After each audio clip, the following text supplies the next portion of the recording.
E aí, pessoal, tudo bom com vocês? Eu espero que todos estejam bem. Hoje nós vamos falar sobre a nossa sexta aula de Química 3, que é uma aula que vai abordar as leis volumétricas das reações químicas e a equação de Clapeyron, tá? Dentro aí do contexto de gases, continuando aí no contexto de gases que nós estávamos falando na última aula. Então, deixa eu organizar aqui para a gente poder continuar. Primeiramente, nós vamos falar sobre as leis volumétricas das reações químicas, tá? Então, o que são essas leis volumétricas? As leis volumétricas, elas são leis que vão se referir aos volumes dos gases que vão participar de uma reação química, tá? Elas são leis complementares às leis ponderais. Lembrando que, o que são leis ponderais? São leis que vão fazer relação com as massas dos reagentes e dos produtos. Então, leis ponderais são leis que relacionam as massas dos componentes da reação. As leis volumétricas não. As leis volumétricas elas vão fazer uma relação com os volumes dos participantes da minha reação. Tá? Então, essa é a diferença e tem até alguns livros que colocam as leis volumétricas dentro do contexto de lei ponderal.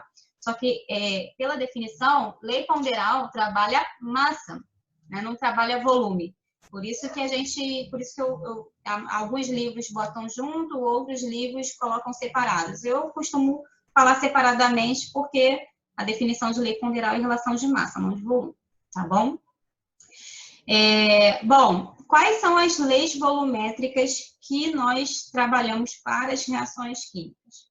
As duas leis volumétricas que nós vemos são as leis volumétricas de Gay-Lussac e a lei de Avogadro, tá? Então, são as duas que nós vamos trabalhar.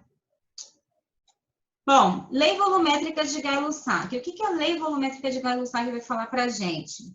Ela vai falar o seguinte: os volumes dos reagentes e dos produtos gasosos, eles vão se relacionar de uma maneira que a gente obtenha uma proporção constante de números inteiros e pequenos, tá?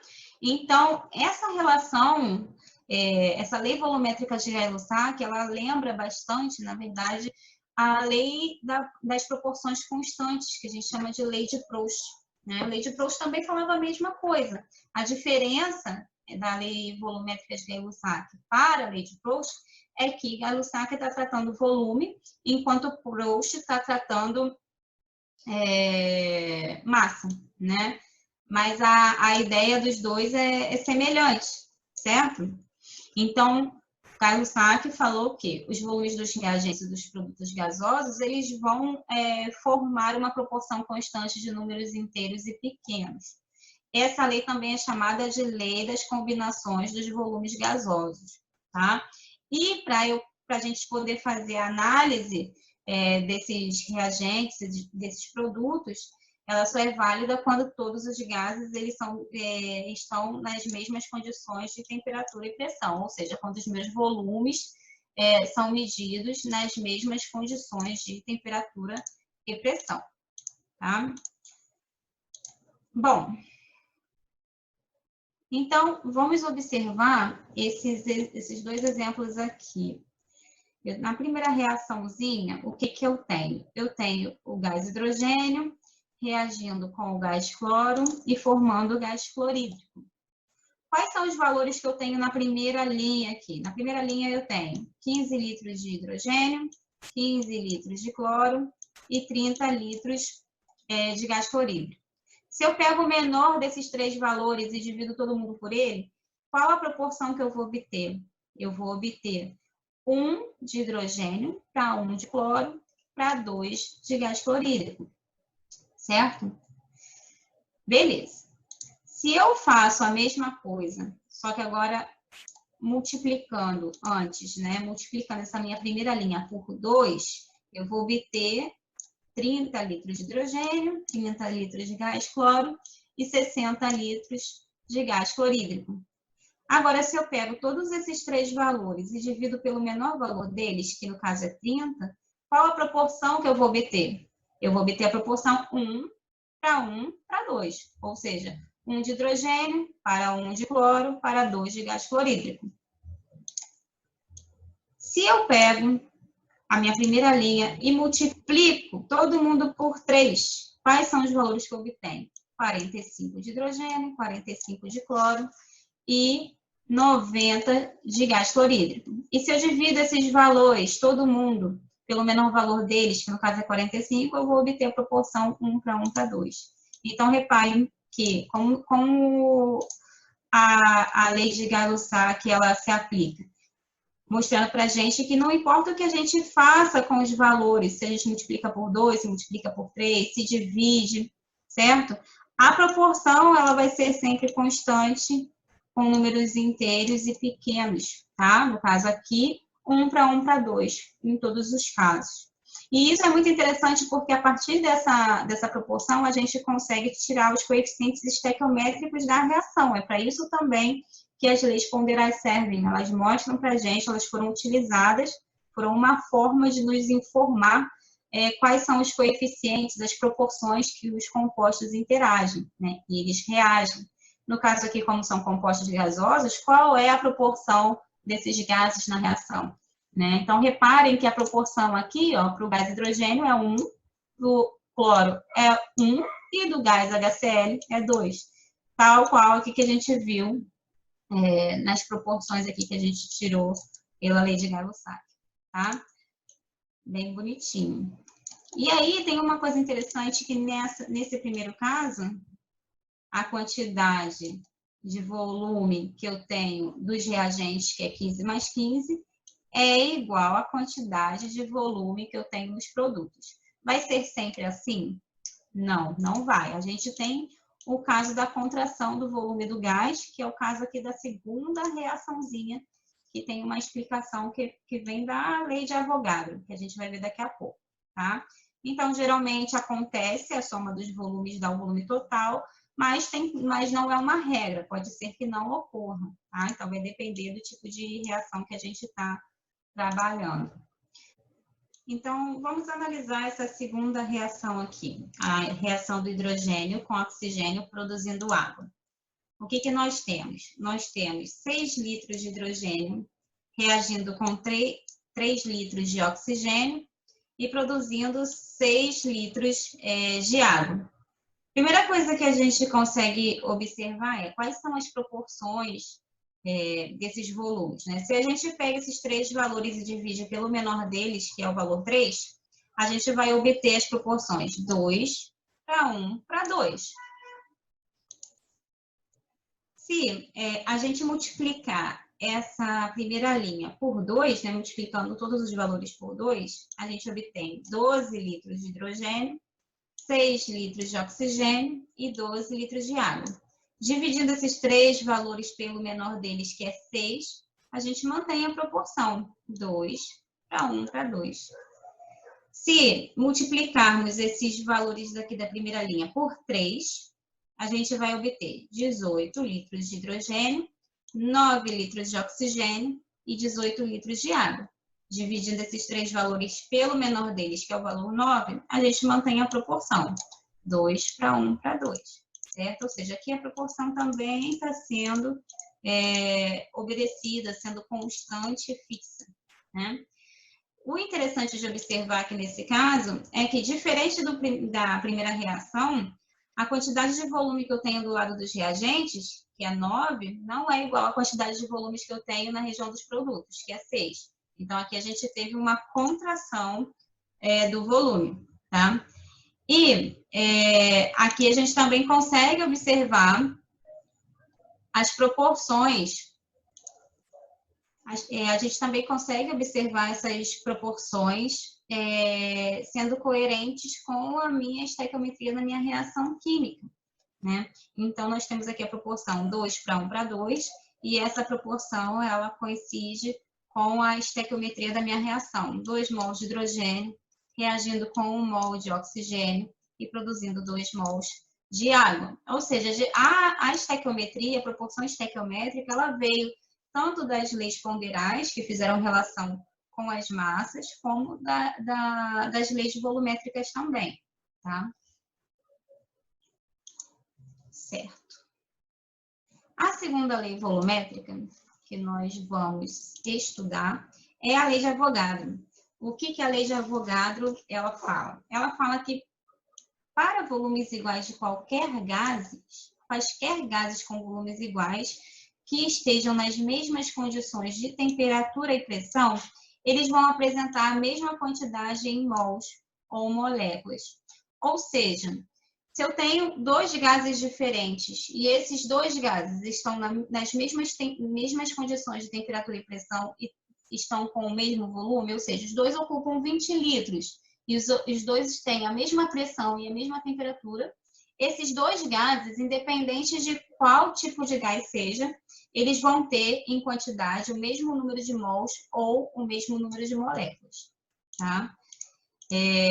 Não importa se a minha molécula é maior, se a minha molécula é menor, isso é indiferente. Por quê? Né? Isso é indiferente porque a relação, como a gente já havia visto lá nas leis físicas dos gases, né? A relação que a gente tem do volume das moléculas com o volume que a gente tem de espaço vazio no meu recipiente é uma relação onde esse volume das moléculas ele é desprezível, né? Então, não faz diferença o tamanho da molécula, porque se eu for comparar com o volume de espaço vazio, ele é desprezível, tá? E aí, essa lei é a leizinha que vai explicar essa questão da contração do volume dos gases. Por que é possível, então, eu misturar dois gases que tinham dois volumes, digamos, como no segundo caso, né, 6 e 3, dando um total de 9 litros, e eu produzi um gás com 6 litros só, né, porque aí a gente teve uma contração de volume e uma diminuição da quantidade de espaço vazio dentro aí do meu gás, né, no caso, esse gás ocupa um espaço menor, tá? Então, como a lei de Avogadro ela vai ser aplicada aqui nesse caso, né? Nós temos a nossa reação. A nossa reação está dizendo que 2 mols, ou 2 moléculas, ou 2 volumes, né, de gás hidrogênio reagem com 1 mol, uma molécula, ou um volume de gás oxigênio. E vai produzir o quê?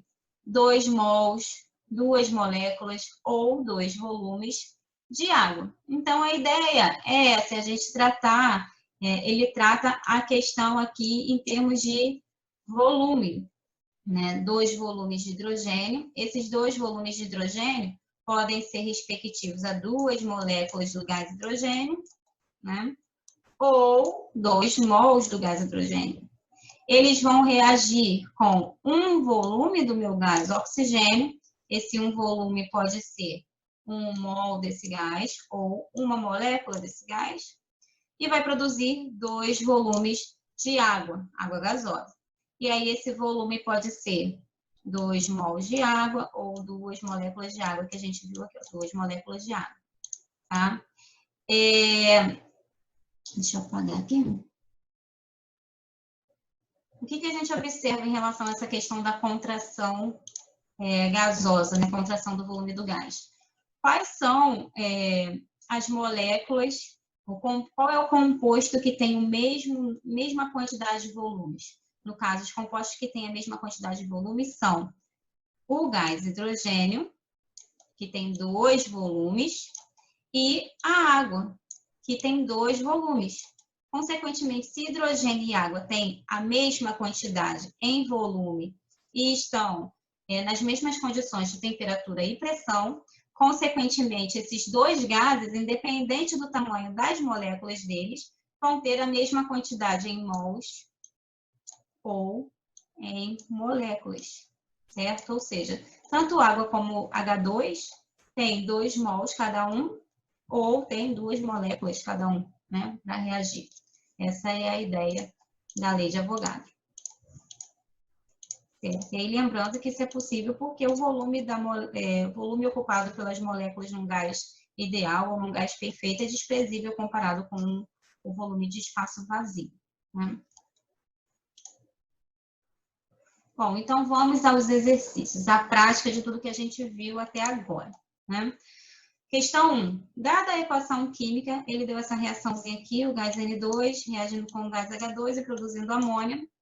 Pedem-se a proporção volumétrica, na letra A, o volume de NH3 obtido a partir de 25 litros de N2, supondo ambos nas mesmas condições de temperatura e pressão.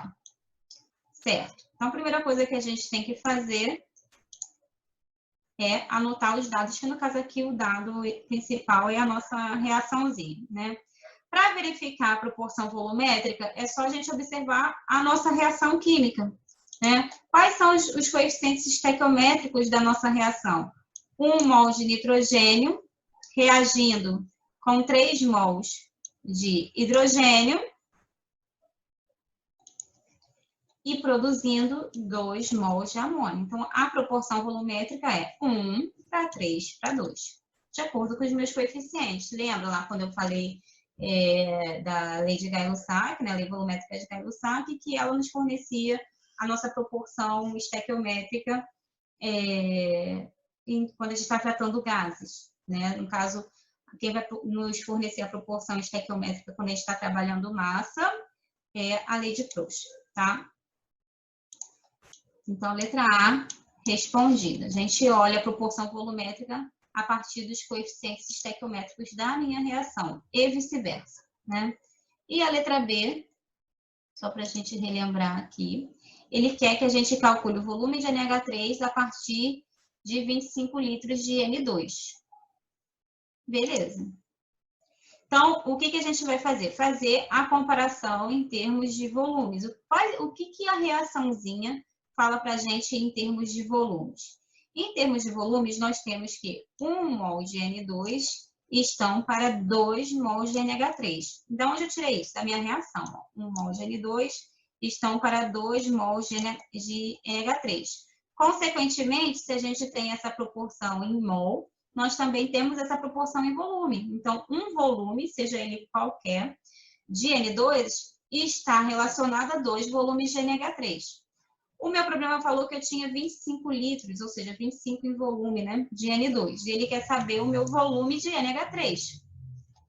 Consequentemente, quando eu resolvo a minha regra de 3, né, eu vou multiplicar cruzado, então vai ficar x vezes 1 igual a 25 vezes 2. Então, eu vou ter 50 litros de NH3 aqui sendo produzidos. Só isso, bem simples.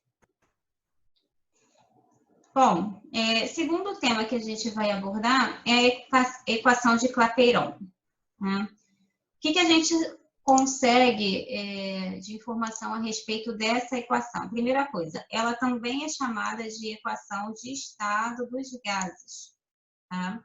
A equação de Clapeyron nada mais é do que a gente trabalhar a equação de estado dos gases, só que quando os números de mols eles estão variando, né? Diferente lá das leis físicas dos gases, que a gente via, as leis físicas elas são trabalhadas com o número de mol constante, né? Eles não mudam, os números de mols. Aqui na equação de Clapeyron, não, a gente pode trabalhar os gases com diferentes números de mols, tá? Então, basicamente, essa é a diferença da aplicação. Toda vez que o problema te dá um número de mol, ele quer que você use Clapeyron, ele não quer que você use as leis físicas, tá? E aí, a equação de Clapeyron, assim como as leis físicas, ela também vai descrever o comportamento de um gás perfeito ou o comportamento de um gás dito ideal, né? E ela vai relacionar as 3 variáveis de estado, né? Pressão, temperatura e volume, só que agora ela vai relacionar com a quantidade de matéria desse gás, ou seja, com o número de mols desse gás. Consequentemente, eu consigo fazer uma relação direta também com massa, né? Então, basicamente é isso. A diferença da aplicação de Clapeyron para as leis físicas é ter a informação de número de mols ou ter a informação de massa. Ou querer, né? Número de mol ou querer massa. Tá? E aí o programa vai te dar as informações necessárias para calcular. Então, como é que é a expressão da equação de Clapeyron? A expressão da equação de Clapeyron é PV é igual a nRT. O que são cada uma dessas letrinhas? P é a minha pressão, V é o meu volume, N é o meu número de mols, R é a constante universal dos gases, né? E aí essa constante ela tem alguns valores, vai depender da pressão, do volume que eu estou trabalhando. E T é a minha temperatura, sendo que o que eu tenho que ter sempre na minha cabeça é que quem tem que ser fixo aqui é a temperatura. A temperatura, a unidade de medida dela é sempre em Kelvin, tá? Não pode, você não pode aplicar grau Celsius para a equação de Clapeyron, assim como também não pode aplicar grau Celsius lá nas leis físicas dos gases, vale o mesmo conceito, tá? Então, a temperatura é sempre em Kelvin. A pressão e o volume, as unidades de medidas deles vão variar de acordo com o que o problema está pedindo. Pode ser pressão em atm, milímetro de mercúrio, pascal, quilopascal. O volume geralmente é em litro, mas você pode também trabalhar outros volumes, tá bom? O normal é que o volume seja em litro. E aí, dentro desse contexto, a gente vai utilizar geralmente a informação da pressão ou do volume para poder definir qual o valor da constante geral dos gases que a gente vai, constante universal dos gases que a gente vai trabalhar, tá? Então, quando a gente tem uma pressão de 1 atm, quando a gente tem a pressão em atm, na verdade, a gente vai usar a constante universal 0,082 atm, que é o valor da minha pressão, né, a unidade da minha pressão, litro, que é a minha unidade de volume, mol, unidade aqui do número de mols, e K, que é o Kelvin, né, da minha temperatura, tá? Quando o meu programa me der uma pressão em milímetros de mercúrio, eu vou usar o valor 62,3, por causa da unidade da pressão. Quando o meu programa me der uma pressão em quilopascal, eu vou usar 8,315. Existem outros valores? Existem. Geralmente, os problemas, eles informam, tá? Mas esses 3 valores aqui são os que eu digo que é bom decorar, porque se o problema não informar, é porque ele geralmente pede um desses 3 e aí ele já considera que vocês já saibam, que são os mais importantes, tá? Então, 0,082 para atm, 62,3 para milímetro de mercúrio, ou 8,315 para quilopascal. Existem formas de a gente fazer a manipulação da unidade de medida, que a gente chama de análise dimensional, para poder descobrir e converter uma unidade de medida na outra. Mas eu não vou abordar isso nesse momento, porque é um pouco mais complexo, tá? Então, eu aconselho a decorar esses 3 valores, que é mais tranquilo, do que fazer toda uma análise dimensional a respeito das unidades, tá bom? Bom, então, isso aqui eu já falei, a gente utiliza Clapeyron para fazer uma relação com a quantidade de matéria, ou seja, com o número de mols ou o número de massa. E aí, o que a gente viu? A gente viu que Clapeyron é o quê? PV é igual a nRT, sendo que a gente sabe que o número de mols, ele pode ser calculado utilizando uma equaçãozinha. A gente pode calcular com a regra de 3 ou pode utilizar uma equaçãozinha, que é a equação número de mol é igual a massa sobre massa molar, né? A massa tem que ser em gramas e a massa molar, a unidade de medida dela é grama por mol.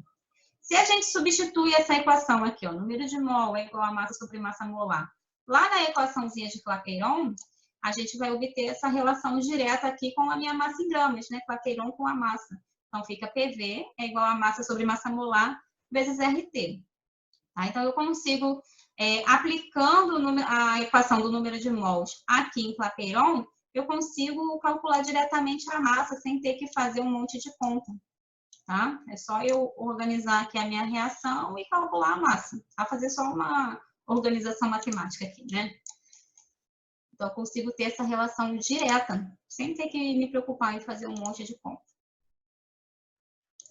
Vamos ver, então, como isso se aplica. Vamos lá. Qual o volume ocupado por 19 gramas de flúor F2 a 27 graus Celsius e 1,64 atm? Então, a primeira coisa que a gente tem que fazer aqui é anotar os nossos dados, né? Quais são os dados? A massa de flúor, que o problema deu, 19 gramas. A temperatura que ele deu em graus Celsius, a gente tem que converter para Kelvin, então 300 Kelvin.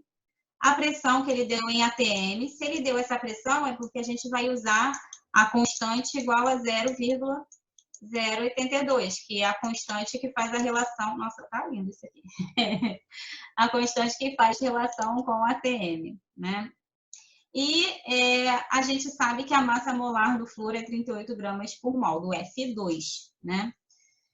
Beleza. Ele quer saber o volume ocupado. Então, a gente anotou aqui, né? O volume. Agora que a gente tem todos os dados, é só aplicar na equação de Clapeyron, né? Eu peguei aqui a minha equação de Clapeyron, já com a minha relação de massa aqui, ó, no massa sobre massa molar, no número de mols, né? Porque o problema me deu massa, e a massa molar eu tenho. Então, eu não preciso calcular o número de mols separadamente, né? Para poder aplicar na expressão. Eu isolei o meu volume. Como é que eu fiz para isolar esse volume? Passei a pressão lá para o outro lado, né? Passei a minha pressão lá para o outro lado. Passei a pressão lá para o outro lado, multiplicando a massa molar, né? Por que multiplicando a massa molar? Porque quando ela está multiplicando aqui o volume, quando ela passa pelo outro lado, ela vai passar dividindo. Então, vai ficar 1 sobre P, só que 1 sobre P é igual a P vezes a massa molar, né? Então, está multiplicando aqui a massa molar, tudo bem? E aí, eu isolei aqui o cara que eu quero, que é o volume, né? A minha incógnita. E agora, fica fácil de resolver, porque é só aplicar os dados, né? Então, 19, que é a massa que o problema deu, a pressão aqui 1,64, a massa molar do flúor, a minha constante e a temperatura. E aí, daí eu tiro que o volume ocupado é 7,5 litros. Então, a gente adotou essa constante aqui, ó, R igual a 0,082 atm litro por quilomol, por Kelvin mol, devido à unidade da pressão, que é em ATM, tá? Por quilomol, a gente sempre confunde, eu sempre acho que é Kelvin. Bom, na segunda questão, na questão 2 aqui, ó, qual a temperatura de um gás? Então, ele quer a temperatura, sabendo que 2,5 mols desse gás, ele deu um número de mols a um volume de 50 litros e a pressão de 12,46 milímetros de mercúrio. Então, ele quer saber qual é a temperatura desse gás que ocupa 50 litros, tem uma pressão de 12,46 milímetros de mercúrio e tem um número de mols, 2,5 mols. Então, anotei aqui os dados, né, de cada um, quer saber a temperatura.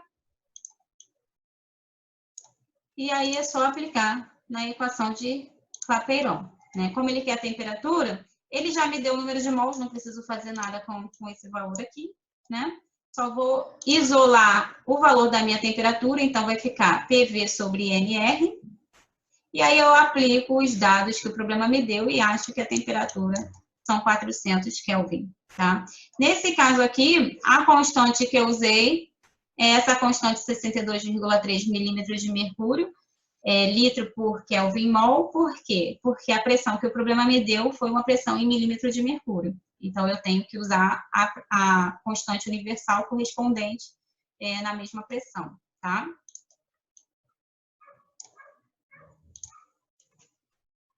Questão 3. Dois recipientes contêm, respectivamente, 0,5 mol de metano, 1,5 mol de monóxido de carbono. Sabe-se que esses gases estão submetidos à mesma temperatura e pressão. Se o volume de metano é 9 litros, qual é o volume de monóxido de carbono? Tá? Então, a primeira coisa que a gente tem que fazer é anotar os dados. Eu vou chamar o recipiente 1 de recipiente do metano, e aí eu anotei aqui os dados, número de mol do metano, volume do metano, P1, T1, que são pressão e temperatura para o metano, né? E recipiente 2, eu chamei de recipiente do monóxido, né, monóxido de carbono. E eu anotei aqui os dados, né, número de mol do monóxido, volume é o que ele quer saber, A pressão do P2 é igual à pressão do P1 e a temperatura T2 é igual à temperatura T1. Certo? Então, vamos lá para a resolução do problema. Deixa eu só apagar aqui. Ótimo. Então, o que a gente tem de acordo com as equações de Clapeyron? Né? Eu montei aqui a equação de Clapeyron tanto para o recipiente 1, ou seja, para o metano, como para o recipiente 2, o recipiente com monóxido. Né? Então, nós temos P1V1 é igual a N1RT1 para o metano, e P2V2 é igual a N2RT2 para o monóxido. O que a gente viu pelo enunciado? Que a pressão e a temperatura para os dois recipientes, elas são iguais. Então, aqui, ó, para o caso dessa expressãozinha aqui, a única coisa que eu fiz é substituir a pressão e a temperatura P2 e T2 pelos valores P1 e T1. Tudo bem? Nesse caso aqui, dessa bonitinha aqui. Aí, beleza. O que a gente observa, né? Deixa eu pegar aqui, tá. A gente observa que, tanto para o metano como para o monóxido, tanto a pressão como a temperatura, quanto o valor R, são valores que não variam, ou seja, são valores que são iguais para os dois gases. Por quê? P1, a gente vai ficar assim, ó. São valores que vão ficar iguais para todo mundo aqui, ó. Ou seja, se eu isolar esses três valores, P1, o R e o T1, deixa eu marcar aqui. O P1, o R e o T1, eu vou ter uma expressão desse tipo. Eu passo o R e o T1 para o lado esquerdo, e eu vou passar dividindo, porque eles estão multiplicando, né? E eu vou tirar esse V1 daqui, que não tem nada a ver, porque o V1, ele varia, né? Ele não é igual para os dois gases. Então, eu vou ficar com essa expressão aqui. P1RT1 é igual a N1V1, certo? E a mesma expressão de P1RT1 eu consigo obter a partir do recipiente 2. Então, a partir do meu recipiente 2, isolando P1RT1, o que eu vou obter? Eu vou ter aqui, ó, P1RT1 vai ser igual a N2 sobre V2. Né? Então, eu consigo obter essa mesma relação, relações iguais para os dois gases. Né? Beleza. Se essas relações são iguais, eu posso igualar esses dois valores que vêm dessas duas relações. Ou seja, N1V1 eu posso igualar com N2V2. E é isso que eu vou fazer, igualar esses dois valores. Para que eu vou fazer isso? Porque o meu problema me informou o número de mols de cada gás e o volume de V1. Ele quer o volume de V2. Então, com isso, eu consigo resolver o meu problema. Aqui, ó. Eu vou obter, igualando ali as duas expressões, eu vou obter essa expressãozinha aqui. E aí, eu vou isolar o valor que me interessa, que é o V2. Vou chegar nessa expressãozinha aqui, V2 é igual a N2V1 sobre N1. Aplico os valores que o problema me deu e aí acho o volume do meu gás V2, né? O volume do monóxido. Questão 4. Dois recipientes de mesmo volume são abertos e possuem, respectivamente, 2,5 mol de gás oxigênio e 4 mols de gás carbônico. Então, eu botei aqui, ó, o recipiente 1 tem 2,5 mols de gás oxigênio, o recipiente 2 tem 4 mols de gás carbônico, tá? Eu anotei assim. Beleza. Esses dois recipientes, o problema me falou que eles têm o mesmo volume. Então, V1 e V2 têm o mesmo volume, que é o V2 é igual a V1. Ótimo. O que ele falou? Se a temperatura do gás oxigênio é 47 graus Celsius, ou seja, gás oxigênio tem 47 graus Celsius em Kelvin, 320 Kelvin, né? Qual é a temperatura do gás carbônico? Ele quer saber a temperatura do gás carbônico. Beleza. Com isso, como os dois recipientes eles foram abertos, então o que a gente tem? A gente tem que os dois gases, tanto o P1 como o P2, vão ser iguais, ou seja, os dois gases vão sofrer a mesma pressão, que é a pressão externa, né? Então, tanto o recipiente 1 como o recipiente 2 vão receber a mesma pressão. Então, P1 é igual a P2, tá? Ótimo. isso, a gente aplica Clapeyron para os dois recipientes. Então, a gente tem aqui, ó, P1V1 é igual a N1RT1 e P2V2 é igual a N2RT2, tá? E aqui é o mesmo esquema que a gente fez na questão 3. A gente sabe que P1 é igual a P2, só que agora V1 é igual a V2. Então, a gente vai isolar quem é igual para todo mundo, né? No caso, igual para os dois gases. Os valores que são iguais para todos os gases é o quê? A pressão, o volume e a constante, tá? Só que antes de isolar todo mundo, eu vou só substituir os valores de P1 e P2 e V1 e V2 aqui nessa expressãozinha para poder ficar igual, né? Então, aqui, ó, no lugar que tinha P2, virou P1, porque são os mesmos valores. E no lugar que tinha V2, virou V1, tá?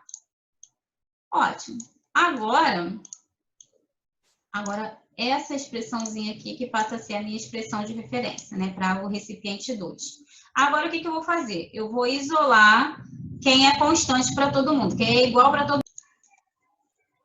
Então, como é que vai ficar aqui para a primeira expressão, né, para a expressão do primeiro gás? Vai ficar P1V1 sobre R, né, eu vou passar esse R para o outro lado, como ele está multiplicando aqui no lado direito da equação, ele vai passar dividindo aqui para o lado esquerdo, né? Essa igualdade aqui vai ser referente a N1T1, né? E para essa segunda expressão, que é para o gás 2, a gente vai ter o quê? P1V1 sobre R é igual a N2 vezes T2, tá? Como a gente tem as duas igualdades aqui, nós podemos igualar as duas expressões. Como é que vai ficar essa igualdade? N1T1 é igual a N2T2. Como o meu problema quer que eu calcule N2, eu vou isolar. Meu problema quer que eu calcule T2, eu vou isolar esse valor de T2, né? Como é que vai ficar esse valor de T2? T2 é igual a N1T1 sobre N2. E aí eu só substituo os valores aqui na minha expressão e calculo o valor da minha temperatura no meu gás 2, certo?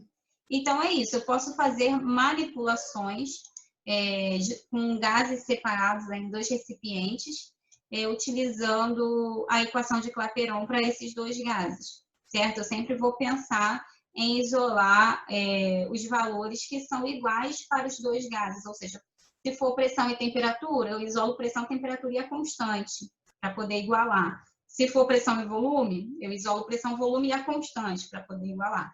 Tá bom? A ideia é sempre essa. Então, por hoje é só, pessoal. Eu espero que vocês tenham entendido.